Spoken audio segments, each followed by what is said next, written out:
तुमच्या प्रचाराच्या मध्ये तुम्हाला त्रास दिल्याबद्दल क्षमस्व. तुमची खूप मेहरबानी. हो. आम्हाला फक्त सांगा, तुम्ही दोघेही या निवडणुकीत तुमच्या पक्षाच्या दृष्टिकोनातून यावेळी काय वेगळे आहे? काय वेगळं आहे? जिथपर्यंत या मतदारसंघाचा संबंध आहे, मतदारांच्या दृष्टीनं विद्यमान आमदारांची उपलब्धता ही एक मोठी समस्या आहे. आमदार उपलब्ध नव्हते, ते मंत्री होते. लोक त्यांना फक्त साधारण 3 महिने आधीपासूनच बघत आहे. या अर्थाने की पंचायत निवडणुकीत त्यांना जो मोठा पराभव पत्करावा लागला, त्यानंतरच ते त्या मतदारसंघात दिसू लागले आहे. अच्छा. याउलट आमचे एक आमदार होते, UDFचे आमदार, 2011 ते 2021 पर्यंत. हे गृहस्थ प्रत्येक व्यक्तीसाठी उपलब्ध होते. फोनवर ज्या कोणालाही त्यांना जाऊन भेटायचं असेल तो त्यांना भेटू शकत होता. जर काही अडचण असेल तर त्याची राजकीय विचारसरणी, त्याची जात, धर्म, सगळं काहीही असो, ते मदत करायचे. तर इथल्या मतदारांच्या स्मरणात ते ताजं आहे आणि प्रत्यक्षात जमिनी स्तरावरून आम्हाला हाच प्रतिसाद मिळते. सहज उपलब्धता. तर या विशिष्ट मतदारसंघात आमदार विरोधी, सत्ता विरोधी लाट आहे. बघा, IUML हा UDFचा एक खूप महत्त्वाचा भाग आहे. तुमचे काही विशेष प्राधान्यक्रम आहेत का, किंवा UDF पेक्षा वेगळे असे काही आहे का जे तुम्हाला लोकांना सांगण्याची गरज आहे? कारण तुम्ही केरळ राज्यातील एका अत्यंत महत्त्वाच्या समुदायाचे प्रतिनिधित्व करता. हो, नक्कीच. कारण तुम्हाला सगळीकडे अल्पसंख्याकांचे राजकारण दिसू शकते. हे अल्पसंख्याकांचे राजकारण का खेळले जात आहे? कारण बहुसंख्याकवादी पक्ष अल्पसंख्याकांच्या गरजा पूर्ण करणार नाही. तर हे घडत आले आहे. पण मग केरळमधील राजकारण उत्तर भारतातील राजकारणापेक्षा थोडे वेगळे आहे. विशेषतः अल्पसंख्याकांचे राजकारण. इथे आमची प्रत्यक्षात काँग्रेससोबत युती आहे आणि आम्ही सत्तेत राहिलो आहोत. आणि याचं कारण का? याचं एक कारण हा समुदाय इथे इतका मजबूत का आहे, ते म्हणजे IUML गेल्या 30 ते 40 वर्षांपासून केरळमध्ये सत्तेत आहे. जेव्हा तुम्ही सत्तेत असता तेव्हा तुम्ही समाजासाठी खूप काही करू शकाल. तुम्ही मागासवर्गीयांसाठी खूप काही करू शकाल. आणि तेच घडले आहे. कारण हा एक असा समुदाय होता ज्यांच्याकडे 30 ते 40 वर्षांपूर्वी कोणतेही प्राथमिक शिक्षण नव्हते. पण IUML सत्तेत होती. ती काँग्रेससोबत सत्तेत होती. बऱ्याच शैक्षणिक संस्था त्या विशिष्ट रचनेमुळे आणल्या गेल्या आणि अशा प्रकारे त्या समुदायानं प्रगती केली आहे. आता तुम्ही प्रत्यक्षात पाहू शकता. तुम्ही इथे केरळमध्ये अल्पसंख्याक समुदाय आणि बहुसंख्याक समुदाय यांच्यात फरकही करू शकत नाही. आणि हेच केरळचे सौंदर्य आहे. आम्ही ऐकत आहोत की ख्रिश्चन लोक मुस्लिम समुदायाबद्दल थोडे चिंतित आहेत, कारण मुस्लिम समुदायाचे उत्पन्न वाढत आहे, तो अधिक श्रीमंत होत आहे. आणि जिथे कृष्णांचे वर्चस्व असायचे तिथे आता मुस्लिमांचे उत्पन्न आणि राहणीमान उंचावले आहे. आणि ते म्हणत आहेत, आता ही आमच्यासाठी चिंतेची बाब बनत आहे. तर तुम्हाला ख्रिश्चन बाजूकडून काही नकारात्मकता आढळत आहे का? तो एक इस्लामोफोबिक युक्तिवाद आहे जो करण्याचा प्रयत्न केला जात होता. बरोबर. काही घटकांकडून प्रचारित केला जात होता, जे भाजपच्या जवळचे आहेत. बघा, FCRA विधेयकाचं काय झालं आहे? नवीन फॉरेन कॉन्ट्रीब्युशन रेग्युलेशन बिल. बरोबर. हे खरं तर संविधानाच्या विविध तरतुदींच्या विरोधात आहे.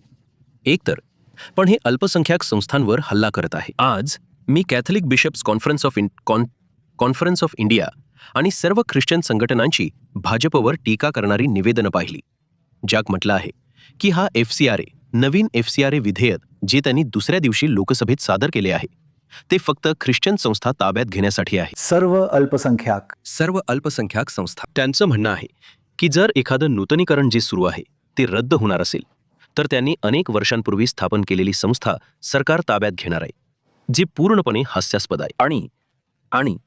आणि की भाजपच आता अल्पसंख्याकांच्या हक्कांचे, विशेषतः ख्रिश्चनांच्या हक्कांचे संरक्षण करण्यासाठी आघाडीवर आहे. आम्ही पाहिलं आहे की छत्तीसगडमध्ये तिथल्या नंदसोबत काय झालं आहे. आपण पाहतोय की मध्य प्रदेशात आणि उत्तर प्रदेशात पाद्र्यांसोबत काय होत आहे. धर्मांतर विरोधी कायद्यांच्या नावाखाली त्यांना तुरुंगात टाकण्यात आलंय.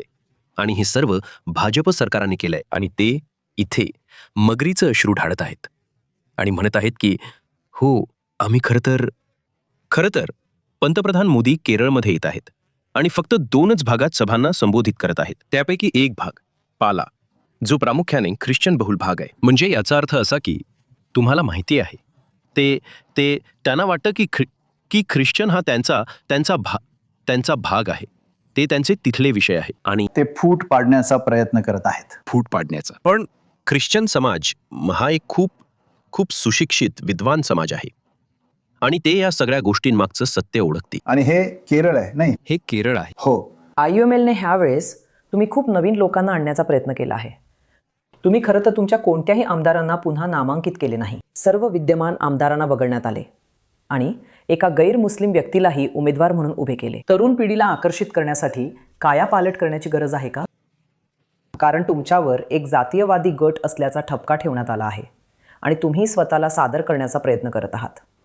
तुम्ही स्वतःला एक असा धर्मनिरपेक्ष पक्ष म्हणून पुनर्संस्थापित करत आहात का, जो एका समुदायाचे प्रतिनिधित्व करतो? बघा, ही विशेष यादी अनुभव आणि तरुणाई यांचे मिश्रण आहे आणि आम्हाला कोणालाही हे सिद्ध करण्याची गरज नाही की आम्ही एक धर्मनिरपेक्ष पक्ष आहोत. एका पत्रकारानं राहुल गांधींना वॉशिंग्टनमध्ये असताना विचारले की तुम्ही IUML एका धर्मनिरपेक्ष पक्षासोबत युती का करत आहात? त्यांचे उत्तर खूप सोपे होते. ते म्हणाले की याचा अर्थ असा की तुम्हाला IUML माहीत नाही. ते एक सोपे उत्तर होते जे राहुल गांधींनी दिले.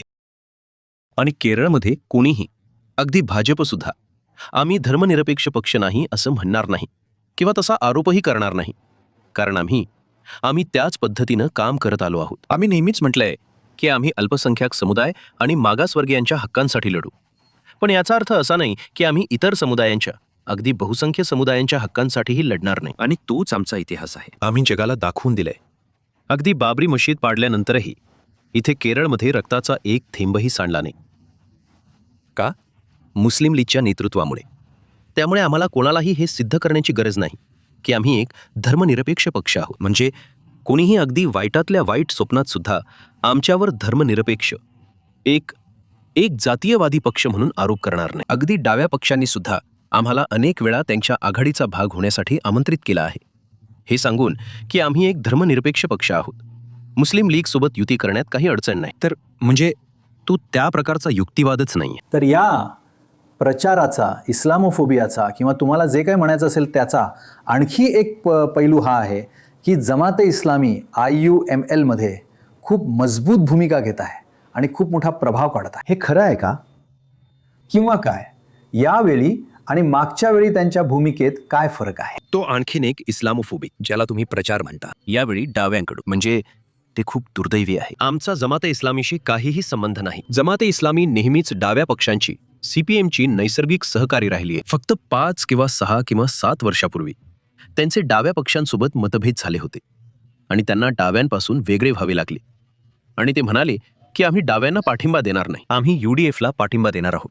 आता जर एखादा पक्ष आम्हाला पाठिंबा देत असेल तर याचा अर्थ असा नाही की आम्ही त्यांची विचारसरणी स्वीकारणार आहोत. तर हा देखील यावेळी डाव्या आघाडीचा आणखी एक प्रयत्न आहे. काल एक श्रीमान यांचे एक विधान होते. AK बालन, जे खूप प्रमुख CPM नेते आहेत, म्हणाले की जेव्हा डॉक्टर MMK मुनीर, एक प्रमुख मुस्लिम लीग नेते यांना यावेळी तिकीट दिले गेले नाही, ते म्हणाले की हे जमाते इस्लामीच्या प्रभावामुळे आणि शिफारशीमुळे आहे की इंडियन मुस्लिम लीगने त्या विशिष्ट व्यक्तीला जागा दिली नाही. म्हणजे यापेक्षा जास्त हास्यास्पद गोष्ट असूच शकत नाही. तर जमाते इस्लामी सुद्धाचा भाग नाही. वा, तुम्ही जे बोलत आहात त्यावरची ती त्यांची प्रतिक्रिया आहे. या युद्धाचा इथे काही परिणाम होणार आहे का? कारण बऱ्याचदा अशी विशेष विमानं असतात जी मतदारांना इथे आणतात. ज्या मतदारसंघांमध्ये मताधिक्य कमी आहे तिथे त्यामुळे काही फरक पडणार आहे का? हो, त्याचा आमच्यावर परिणाम होणार आहे. पश्चिम आशियातील संकटाचा आमच्यावर अशा प्रकारे परिणाम होणार आहे की कालिकत जिल्ह्यात किंवा कन्नूर जिल्ह्यात आमचे असे मतदारसंघ आहेत जिथे मताधिक्य नेहमी आसपास असतं. एका मतदारसंघात मागच्या वेळी मताधिक्य 300 मतांचं होतं. असे इतर मतदारसंघ आहेत जिथे मताधिक्य 1000, 2000, 3000 असतं. तर आमची एक प्रवासी संघटना आहे जी KMCC, केरळ मुस्लिम कल्चरल सेंटर आहे, जी मध्य पूर्वेतील सर्वात मोठी प्रवासी संघटना आहे. आता त्यांनी आमच्या मतदारांना इथे आणण्याकरता चार्टर्ड विमानांसह सर्व व्यवस्था केली होती. आता ते अधांतरी राहणार आहे किंवा कदाचित कारण जर परिस्थिती सुधारली तर उत्तमच आहे, नाहीतर अडचण होणार आहे. तसेच या पश्चिम आशियातील संकटामुळे निधीचा मुद्दा देखील एक समस्या आहे. पण मला सांगा, बघा, केरळ हे उर्वरित भारतासाठी आणि जगासाठी विविध धर्म आणि जातींच्या लोकांचं शांततेनं एकत्र राहण्याचं एक अद्भुत उदाहरण आहे. ते खूपच धर्मनिरपेक्ष आहे. त्याला कुठेतरी सुरुंग लावला जात आहे का? ते काळानुसार बदलत आहे का? तुम्हाला त्याची चिंता वाटते का? आम्ही ते बदलू देणार नाही. अगदी ज्यांना ते ख्रिस्त संघी म्हणतात तो सुद्धा एक संकेत आहे, नाही का, की ख्रिश्चन समुदायालाही काही गोष्टींबद्दल असुरक्षित वाटत आहे. अतिशय लहान, नगण्य अल्पसंख्याक आपण म्हणू शकतो. आणि मागच्या निवडणुकांमध्ये हेच घडलं होतं. मागच्या निवडणुकांमध्ये एक प्रकारचा प्रचार होता जो भाजप तसेच डाव्या पक्षांनी केला होता की जर UDF सत्तेत आले तर मंत्रिमंडळात अल्पसंख्याक समुदायाचे 5 किंवा 6 किंवा 7 सदस्य असतील. त्या प्रकारचे पण ती त्या समुदायाची आकांक्षा नाही का? हो, पण मी म्हणतोय की हा मागच्या वेळेचा प्रचार होता. डाव्या पक्षांनी आणि भाजपने दोघांनीही केलेला.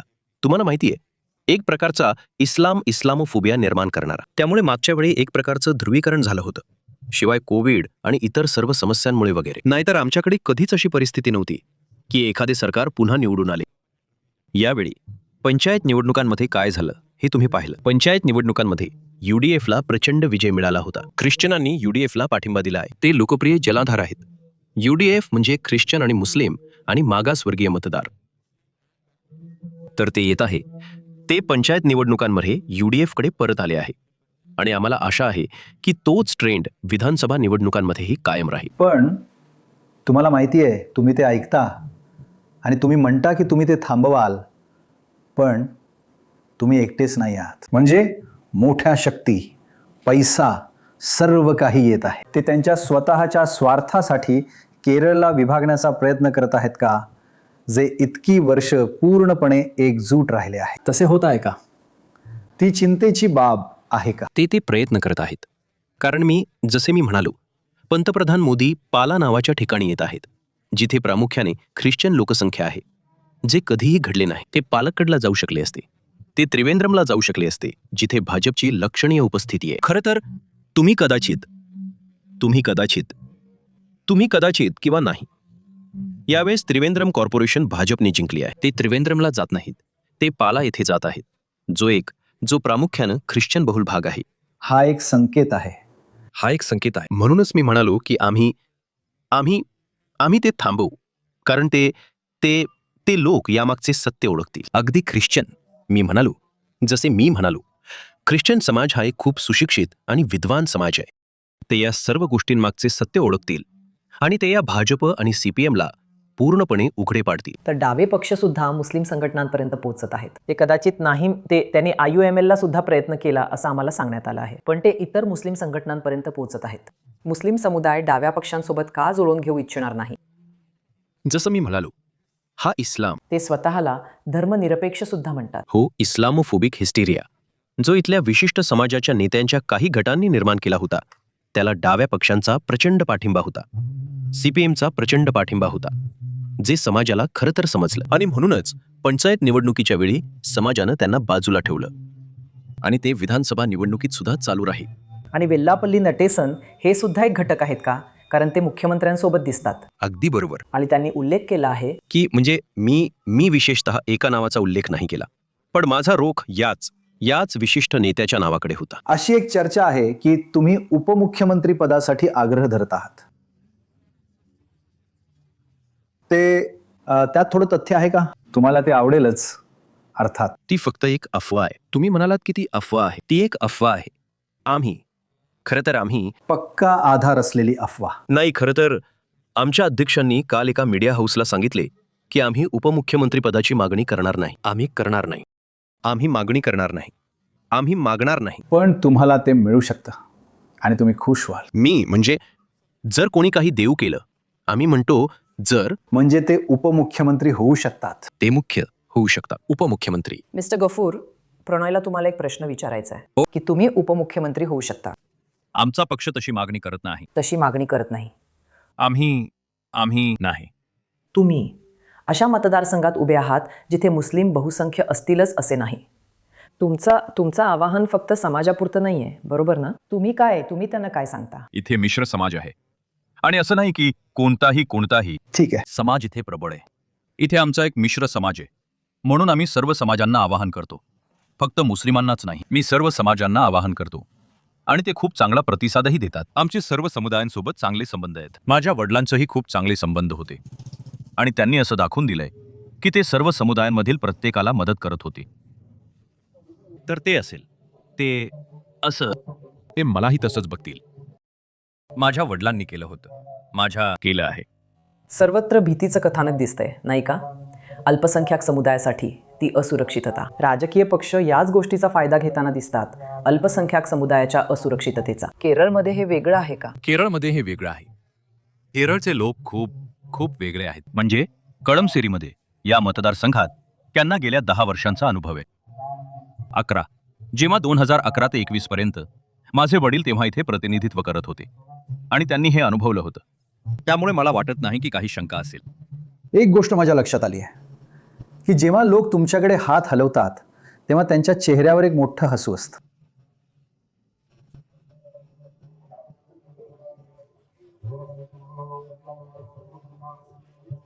हे एक चांगलं चिन्ह आहे का? हो, हे एक चांगलं चिन्ह आहे आणि ते माझ्यावरील त्यांचा विश्वास दाखवतं. मी तुम्हाला फक्त विचारू शकतो का की गेल्या काही वर्षामध्ये इतके सारे मुस्लिम मध्य पूर्वेला जाऊन पैसे परत पाठवत असल्यामुळे मुस्लिम समाज आणि त्यांचा आत्मविश्वास कसा बदलला आहे आणि आता युद्ध सुरू झाल्यामुळे त्यात पुन्हा बदल होणार आहे का? फक्त मुस्लिमच मध्य पूर्वेला जात नाहीत, प्रत्येक जण मध्य पूर्वेला जात आहे हो हो हो. आणि पैसे कमवत आहेत. म्हणून इथे तो काही मुद्दा नाहीये. इथे हा मुद्दा नाहीये, पण दुसऱ्या मतदारसंघांमध्ये कदाचित, मला माहित नाही. त्यामुळे खूप मोठा फरक पडलाय नाही का? नाही, मला असं म्हणायचं आहे की मुस्लिमांची उत्पन्न पातळी वाढली आहे. जरी मलप्पुरम अजूनही संपूर्ण केरळमधील सर्वात गरीब जिल्हा आहे.